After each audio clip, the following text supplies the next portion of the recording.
What's up, everybody? My name's Chance. Today we're going to be diving into a turn 3 win hinge, or a, Winota Great Hinge combo, wombo. Basically, the idea here today is to play a turn 3 Great Hinge combo. Bayou Graph into Great Hinge, pretty easy, while also playing a Winota deck. Just really not that far off from things we've done in the past, where I'm just combining two decks that I really enjoy. Now, we do have 63 cards in the deck. There are some cards here and there you can remove if you wanna, or cards you can even cut back on, right? You can cut back on Bayou Graph, cut back on Great Hinge. There's 2 cards dropped, and now you're down to 61, and much more smooth looking deck, I guess, if that's what you're into. But y'all know me, I like to play like what I like to play. So if you're interested in turn 3 Great Hinge, the way you do it is drop Bayou Graph on turn 2. Of course, you can sacrifice any of your turn 1 creatures. Fury of the Bitten onto Bayou Graph, 1 mana on turn 3. Makes it a 7 power creature, which means your Great Hinge only costs 2 mana. And boom bam, not that hard to achieve. Looking up, we also have Rimrot, plus 2/0, so another way to give Bayou Graph 7 attack power, drop Great Hinge for 2 mana, and from then you just sort of win. And if you don't happen to hit Bayou Graph into Great Hinge, well, you still have Winota, which still gets procced off the Bayou Graph, which is a 5/4 2 mana creature that can potentially draw you into more creatures. Very nice. The deck is pretty upfront, that's why I'm not really diving too much into details. Fury of the Bitten's great just in general. Obviously, if you have a Blade Historian with things like Xandu or Lovestruck or even Bayou Graph itself, it's big damage. You won't really need Great Hinge and Embercleave if you have creatures of that size swinging in. So Blade Historian, fantastic in the deck, and the fact that it has full-blown split makes it a lot easier to cast than what you might think, right? Because you just need 4 either red or white mana. You can't use green, but again, you got enough snarls and whatnot in the deck to hopefully fix your problems there. Yeah, that's pretty much it. Deck's pretty straightforward. I'm not going to bore your ear off by saying, oh, this and this and this, because realistically, these are all interactions and combinations and permutations that we've seen before. We know how they interact. We have an Embercleave to help us because this is just an in general good Naya deck, and I wanted to see, turn 3 Great Hinge if we play it alongside a I don't even want to say semi-viable, I want to say very viable deck such as a Winota Blade Historian Wombo combo. Is it good? Does it mesh well? Does it flow smoothly? Now, my biggest concern with this deck is the fact that it's 3 manas, and 3 manas. The fact that it's 3 mana, 3 different color mana, and we have some pretty hard splits here with, Blade Historian obviously not being able to use green at all, because Xandu being a double cost Great Hinge and Embercleave being double cost. But outside of that, everything pretty much is single, which is nice. We also have Kinrith, which can get some huge benefits in this deck, whether it be adding counters, gaining 5 life, or giving all your creatures trample and haste, which essentially with Blade Historian and Kinrith, you could equate to Embercleave for all of your creatures. Attacking creatures you control have double strike, and then all creatures gain trample and haste. So it's like an Embercleave with haste for all your creatures. Anyways, fun deck. Couple other things, I did add these 2 cards over to the sideboard because this is how you can get turn 3 Great Hinge with Seasoned Hollowblade. So if you want to try to find a way to work this into the deck, by all means, but as you can see, we're already at 63 cards, so it's probably not going to happen for me today, but there it is. All you basically do is turn 1, drop Skyclave Pickaxe, turn 2, drop Seasoned Hollowblade, turn 3, play your Resolute Strike, and then drop a mana. This will add +2/+2 to your Seasoned Hollowblade, which makes it a 5/3 with Skyclave Pickaxe already equipped to it, or rather being equipped to it off the Resolute Strike.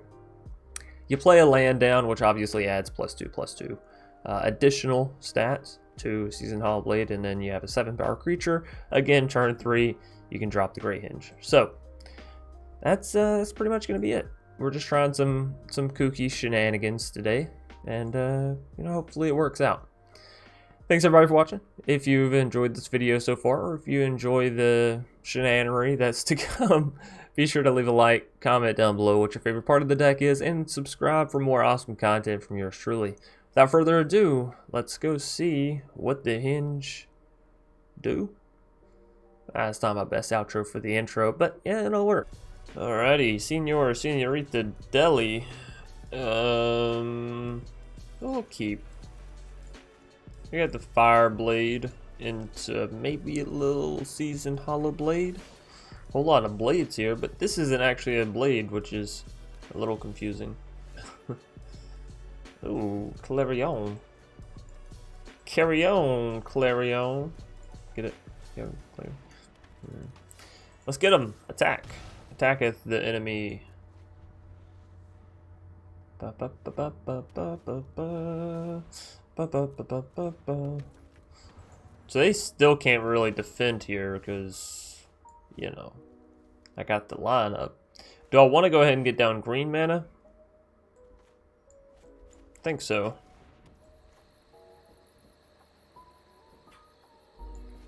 And I will get down another Seasoned Hollow Blade. Thank you, thank you. I highly doubt they block here. Yeah, they got life to give, so. And I'm sure they're about to crack back with some removal or something, and the Wither Bloom's gonna gain them a little bit of life, right? Bastion, no, okay. Still don't like Bastion, but you know, it's not the end all be all. They do have a 1/1 to now block out our Seasoned Hollow Blades with. That's what they want to do. We'll go ahead and grab some more white mana here so we can go ahead and play Clarion and Selfless down. Sort of flood the board a bit. One more mana, we'll have access to Kenny. Good old Kenny G. And all in Swingarooski. I don't care if you got a 1/1. Do it. Yeah. I think I'm just sacrificing Selfless to keep the Hollow Blade alive, honestly. Feels worth. So they lose 4 and then that, so they actually lose 3. We don't really care about the deal 1. That's not a huge deal to us. If I could hit Winota, we have 3 proccers for her right now, which is pretty nice. We can also get her down, which is pretty nice. Sedgemoor. Please, no more. They gotta have something here, right? Nothing. Nada. Alrighty. Well, let's go for the Groff. Good old Bayou. We can't pay the 3 additional, so we will sacrifice this one. Because if I sacrifice you, you don't quite have enough power yet. Although I will say in late game, if you have Fireblade down, you need to take out a specific creature. Playing Groff is a great way to sacrifice Fireblade and, you know, finish the chain, so to speak. Probably should have done that after I attacked. Well, you know what they say. The good die young. We are going to swing with Clarion here as well, I think, right? I think so. Just keep them on the keep beating them down. Yeah. Yeah. Yeah.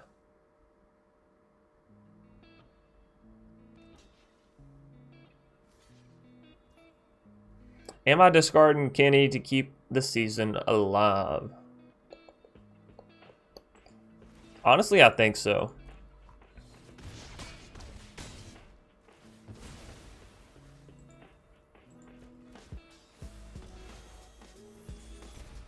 I'll pay 3 life to take out their Wedgemore. Oh, Sedgemoor, right. Whoops. So they're down to 9 life. They do have 5 mana, 4 cards in hand, as opposed to me, who has absolutely 0 cards in hand. With a bloom, with a bloom. Ooh, hoo, hoo, hoo. Alright, so we at least have 2 proccers for the Winota here. Edgewall, sure. Another Winota, sure. Is that lethal? I don't know. It's got to be damn near close to it, right? Alrighty. Picking up a victory. Let's go. Okay. Dalaran is going to be our foe today. And I actually meant to mulligan this hand. I was trying to click back on the client to, like, you know, reset what I'm targeting with my computer, if that makes sense. Like the application that's currently maximized. Wow, that's feels bad. And when I clicked, of course my match popped up. The keep discard. I heap. I hit keep, and here we are. Oh boy. All right. Well, this is fun. This is fine.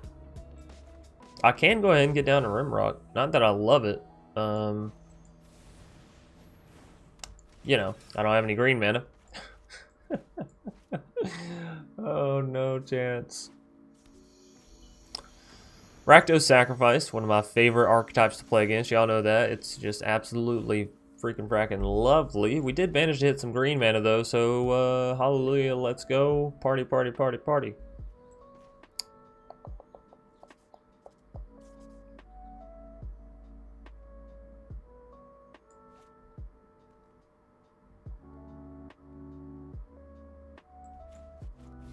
I'm gonna put down a Rada. And do I swing with the Rimrock? I mean, they just used a 1/1 block it, right? But we are getting rid of that 1/1. Is that worth? It oddly feels like it.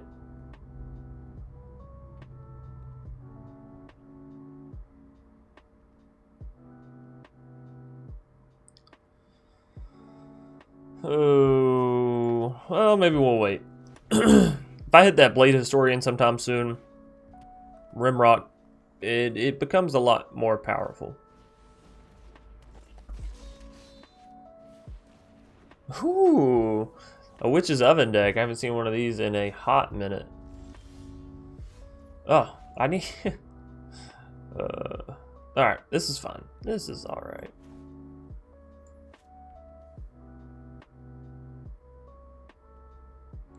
We have a Cleave there. I believe in the Cleave. I don't even think I looked at the top card of my deck last time. Otherwise, I would have known what I was drawing, right? Because, Rada. So next turn, if I swing in with 3 creatures, I can have Cleave come down, but I'd have to use full mana on Cleave, which means I can't do something like play Lovestruck, because then I still need the 1/1 thereafter. I don't really want to play Groff. It looks like I'm back to playing Rimrock. Like, maybe I drop this one, and I drop a 1/1.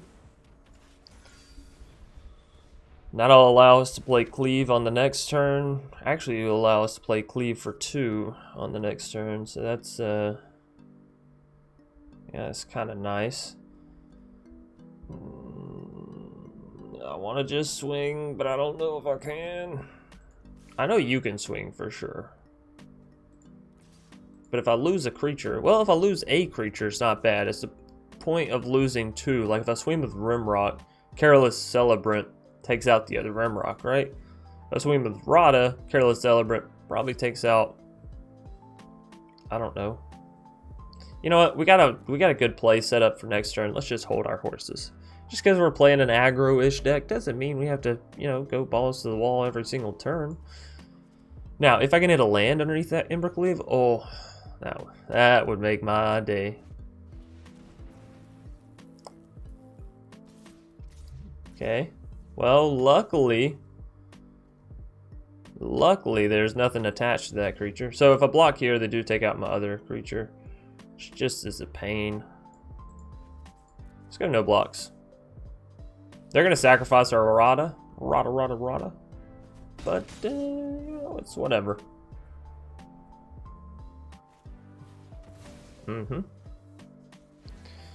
Ooh, I'm so surprised. Alrighty. There we go. Unfortunately, I don't get to see if that card's a land, and I don't get to play it, because they're a bastard. If I just swing all in, we're dealing 8. Well, that's not horrible. It's not horrible. Could also just get down Lovestruck, hope they don't have any more take your stuff kind of stuff. I like the idea of that, setting up defenses a little bit. Again, we're looking for some land. Looking for a little bit of that lovely, lovely land. We can get in with Rimrock this turn, so this is nice. We'll put him down to 15.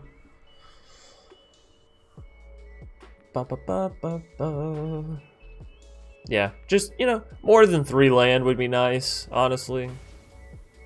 Now that I'm thinking about it.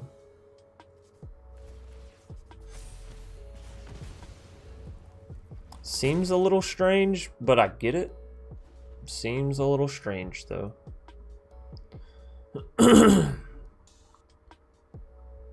Alrighty. Well. Oh, I knew it. I knew it. Well, goodbye, Love Struck.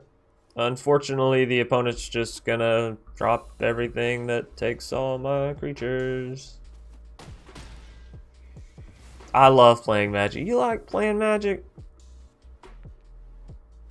It's a dandy time. Honestly, never played a more fun game in my entire life. Woo! 3 lands, huh? 3 lands. I can do a lot with 3 lands. Conquer some serious empires with 3 lands. Alrighty. Keki? You know, English. Anyways, got a fair hand here, minus the fact that we have all basics. And we could reduce the amount of basics we have in the deck in general, I suppose. We'll see. We'll see how it goes. Hope everybody's having a good morning, good night, good afternoon, good day. Get all that good stuff out of the way. I am going to go ahead and drop a Furor onto the Fireblade just because I think it's such an awesome combo. Of course, next turn, whatever. Next turn we can drop Winota. That'll be good. Opponent's going Esper Yorion. Ooh, I'm not trying to mute him. I just wanted to do my thing. Alright, so Rada comes on down. Next turn we can grab white mana, which gives us access to Seasoned if we want it. Or we could, of course, go for the Selfless. We shall see, we shall see.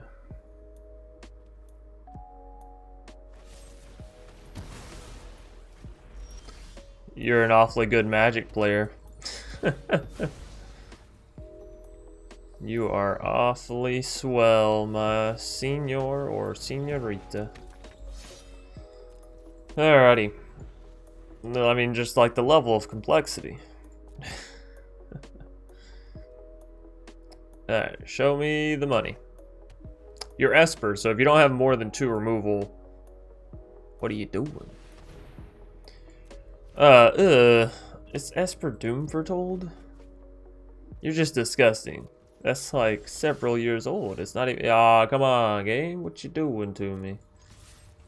Sit here, Chance. Keep complaining, motherfucker. I'll give you a 3rd copy of Great Henge. Better bite my tongue. Knock on wood. My closet door's too far away. Yep, somebody. Not you, Magic. I don't need any help from you. Your draws are a bit screwy. Oh, that's a really cool island. Though it's not quite an island, is it? Unless it's a sideways island. Anyways.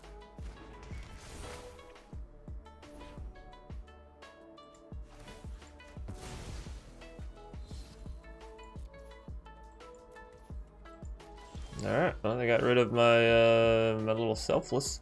Ooh, that's a pain. That is a pain.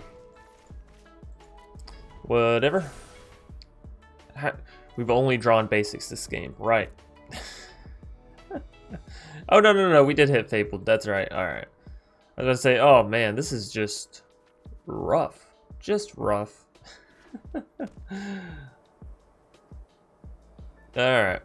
I believe in us. We totally got this, right? Right.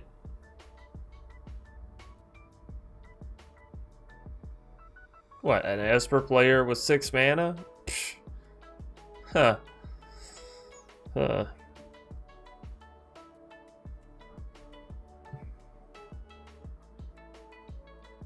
Ba-ba-ba. Can't be that hard. You have 6 mana, you have 6 cards in hand, you know what I have in hand, you know what I have on the board, and you know how much mana I have left. So, like, what variable is missing from the equation for you to solve it? Because it seems like all the info is there.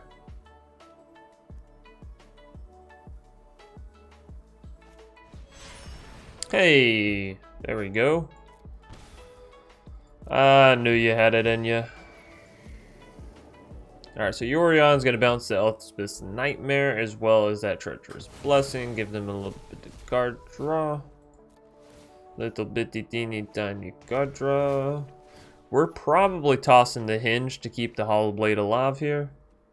Oh, right, never mind. It has more than 2 power. I knew that.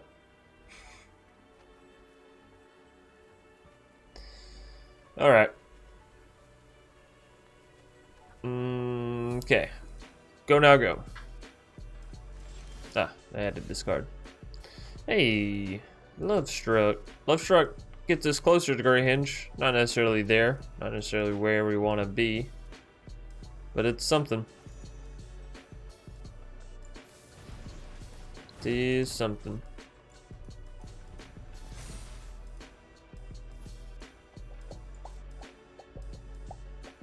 There goes the other Great Henge. That's fine. That's fine.